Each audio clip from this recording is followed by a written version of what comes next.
한명숙 무죄에 왜 좌파들은 목을 맬까? 자, 이 문제 여러분하고 얘기를 하도록 하겠습니다. 그러면 한명숙의 무죄에 왜 이렇게 여권은 목을 매는가? 오늘은 한명숙이란 여자가 어떤 여자인지 여러분에게 말씀을 좀 드리도록 하겠습니다. 제가 이제 전에도 얘기를 했습니다만 한명숙은요, 저하고 국회에 있을 때 굉장히 가깝게 상임위를 했어요. 그래서 그런 인연은 별로 없는데 그 당시에는 이제 출장이 굉장히 길었습니다. 제가 외교통상위원회, 통일통위원회에 있었을 때인데 한명숙도 거기 있었어요. 그래서 어떻게 2번 출장을 가는데 한명숙하고 저하고 같이 가게 된 거예요. 그래서 한명숙하고 저하고 10박 12일 뭐 이런 출장을 굉장히 많이 갔어요. 그러니까 굉장히는 많이는 아니고 2번을 갔고 또 짧은 출장 뭐 일본 국감 같은 거 이런 것도 갔습니다. 제가 그 당시에 여러분들한테 말씀드릴 수 있는 건 뭐냐면 한명숙은 어떤 존재인가? 일종의 운동권의 데모였어요. 운동권의 데모로서 한명숙이 아주 따뜻한 척하고 그 다음에 사람들에게 누구한테도 거슬리지 않게 다 이렇게 감싸 안고 뭐 이런 제스처를 굉장히 잘합니다. 그래서 그때 당시에는요, 우리도 유시민이라면은 우리만 치를 떨었던 게 아니라 이 민주당 안에서도 여루당 안에서도요, 유시민이라는 거면 아주 치를 떨었어요. 그래서 유시민이 또 문재인하고 맞담배질 하면서 깡소주 마신다. 이래서 그냥 막 호가호위하고 이러니까 이 노무현을 이렇게 팔고 다니는 유시민에 대해서 너무 싫어했고, 그 다음에 유시민이 보여줬던 여러 가지 제스처 있잖아요. 노무현하고 같이 외국 여행 갔다가 노무현 생일인가 그런데 뭐라고 할까, 케이크를 딱 손가락으로 이렇게 찍어가지고 이렇게 맛보고 있는 모습, 이게 완전히 사람들로 하여금요 이 뒤로 이제 넘어졌던 거죠. 어쨌든 한명숙은 이 운동권에 있을 때 보면은 그냥 이 꽃을 그냥 이 훈장을 여러 개를 엄청 다른 거예요. 남편 훈장, 자기 또 이 옥살이 했죠. 그리고 한명숙이가 이제 옥살이를 하게 된 거는 원래 이대 기숙사 사감을 했는데 그 당시에 북한 방송을 들은 이유로 한명숙이가 그런 죄목으로 옥살이를 꽤 오래 했습니다. 그러니까 이 운동권에서는 데모로서는 굉장히 많은 게 갖춰진 거예요. 응? 오지랖, 거기다가 훈장, 그 다음에 주변의 출신 성분, 남편이야말로 빨갱이 중에 빨갱이였기 때문에 그런 점에서 출신 성분이 좋은 거. 그 다음에 4번째는 뭐냐, 이 한명숙이가요 얼굴이 좋아요, 여러분. 그래가지고 한명숙의 얼굴을 이렇게 쳐다보면은 저거는 우리 한나라당 얼굴인데 이렇게 얘기했던 분이 이제 최병국이에요. 그 다음에 4번째는 한명숙이는 스토리가 있어요, 여러분. 스토리. 바로 이 스토리 때문에 한명숙이를 정동영이가 문재인에게 포스트 박근혜의 대항마로 키우자. 이래서 그 당시에 정동영이가 당대표였는데 막 이렇게 한명숙이를 몰아세워가지고 노무현이는 솔직히 말해갖고 한명숙이를 좋아하지 않았어요.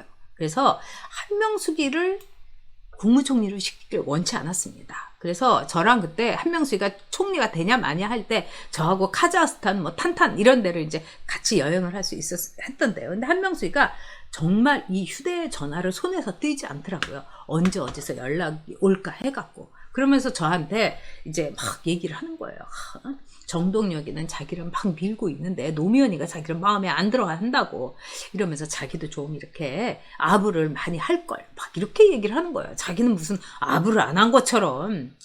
그 전에 화장품도 제가 그렇게 왕쇼핑 하는 걸 봤는데 어떤 스토리가 있느냐, 그 당시에 제가 이제 도쿄에 이 국정감사를 하러 갔을 때예요. 근데 이제 한명숙이 이렇게 앉아 있고 거기 이제 여야 의원이 다 앉아 있었어요. 그 당시에 어떤 일이 있었냐면 한명숙을 박근혜의 대항마로 키워야 되냐 말아야 되나 이런 논리가 민주당 안에서 많이 있었을 때요. 근데 한명숙이가 앉아가지고 그때 이제 그러니까 이 일본 대사관에 뭐 이 타이프 치는 여직원들 또 뭐 이런 많은 분들이 와갖고 다 얘기를 했을 때예요. 근데 한명숙이가 우리가 이제 대기실에서 있는데 아직 이제 국감은 시작이 안 되고, 근데 이런 얘기를 하더라고요. 정말 자기가 이렇게 어떤 때는 자유롭게 이렇게 여행을 하는 게 꿈만 같다, 뭐 이런 얘기를 하는 거예요. 그러더니 자기 인생에서 제일 뭐 힘들었을 때가 남편 옥바라지를 했을 때였다는 거예요. 그래서 신혼생활 뭐 10개월도 안 돼가지고 남편이 공산주의자라는 그런 혐의를 받고 그냥 끌려갔다. 그런데 자기는 남편을 옥바라지를 했는데 그 옥바라지를 하면서 남편 면회를 자기가 막 하면서 가장 슬펐던 일이 뭐냐. 아, 남편이 20년 후에 나오게 되면 나도 늙고 남편도 늙는데 그럼 내가 40 몇 살이 넘으면은 내가 아이를 가질 수 없게 되는 거 아니냐. 그리고 이 남편이 도대체 이 정권 언제 끝나나. 이 독재 정권. 그러면은 그 남편이 못 나오게 되면은 나는 나와 남편은 사랑의 결실인 아이도 갖지 못하고 이렇게 늙게 되고 남편이 나오더라도 나는 정말 막 이런 얘기를 하니까 옆에 있는 그 여직원들이 벌써 눈물을 이렇게 또랑또랑 흘리기 시작하더라고요. 그런 다음에 남편이 10몇 년 후에 나왔다는 거예요. 그래서 자기도 그때 40이 넘었고 이래서 이 남편하고 자기가 그 남편이 나온 날 부둥켜 안고 울면서 우리는 이제 아이를 못 갖게 됐다. 그렇지만은 정말 우리가 서로를 아끼면서 살자. 그리고 아이를 못 갖는 이렇게 늙게 된 우리를 막 서로 위로하면서 살자. 뭐 이런 막 그냥 이 대사를 막 하는 거야. 다 울어요. 여직원들이 막 손수건 뭐 크리넥스로 다 우는 거예요. 제가 그걸 보면서 아이고야 큰일 났다 이런 생각이 들었던 거예요. 다행히 한명숙이는 나오지 못했어요. 그런데 박근혜하고 한명숙이하고 만약에 붙어가지고 그런 스토리 라인으로 가게 되면은 야 우리가 정권 교체하는 거 이거 굉장히 힘들지 않겠는가. 저는 그때만 하더라도 정권 교체에 제 목숨을 걸고 있었습니다. 진짜 걸고 있었어요. 네 맞아요. 그래가지고 한명숙이가 그런 이제 스토리텔링을 가지고 총리까지 된 거죠. 근데 거기에서 이제 끝까지 가야 되는데 한명숙이가 어떻게 했습니까? 한만호한테 돈을 받은 거예요. 그리고 한만호한테 돈을 받아가지고 자기 여동생 전셋값 하게 또 거기다가 1억 원을 쏘아주기까지 한 거예요. 이거는 빼박 중에서도 빼박이에요. 이문정이가 아무리 칼춤을 추고 무식한 애가 응? 팩트는 소용이 없어. 우리의 정의와 우리의 이 가는 길 우리의 이론으로 가는 거야. 뭐 이렇게 하면서 정말 막장 드라마를 쓴다 하더라도 대법원에서 전원 일치로 정치 뇌물 사건이 판결이 난 거는 한명숙이가 제가 보기에는 처음이 아닌가 싶어요. 왜 그러냐? 정치 뇌물 사건은 진짜 어렵습니다. 그러니까 CCTV를 그 뇌물을 주는 딱 그 순간을 찍지 않은 한 뭐 왼쪽 주머니가 박모 의원처럼 이 박연차한테 받아가지고 이렇게 불룩했다. 이래가지고 몇만 불이 뭐다. 이래가지고 저기 법정에서 막 시연을 하더라도 무죄가 나왔어요. 제가 이런 걸 보면서 와 그리고 그런 사람을 황교안이가 국힘에서 공천을 해줬습니다. 저는 정말 이건 아니라고 봅니다. 그래서 지금 국힘이 저렇게 이 젊은 친구들한테 진절머리를 내게 하는 거죠.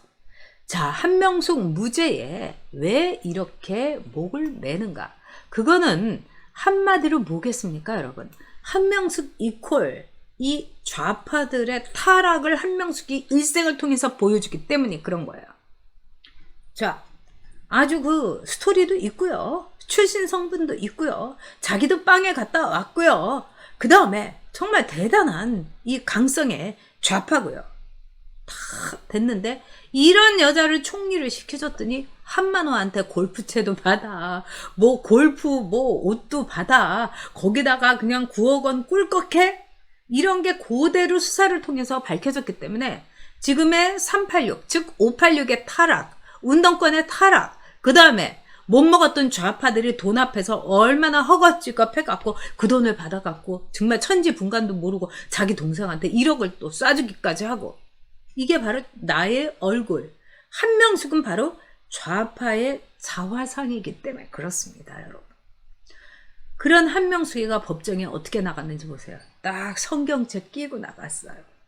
권양숙이, 강금실이, 뭐 온갖 것들, 뭐 김상희, 뭐 이런 것들이 뭐 최민희 나가면서 한명숙은 무죄다. 그리고 한명숙은 절대로 돈을 먹을 사람이 아니다. 이런 거예요.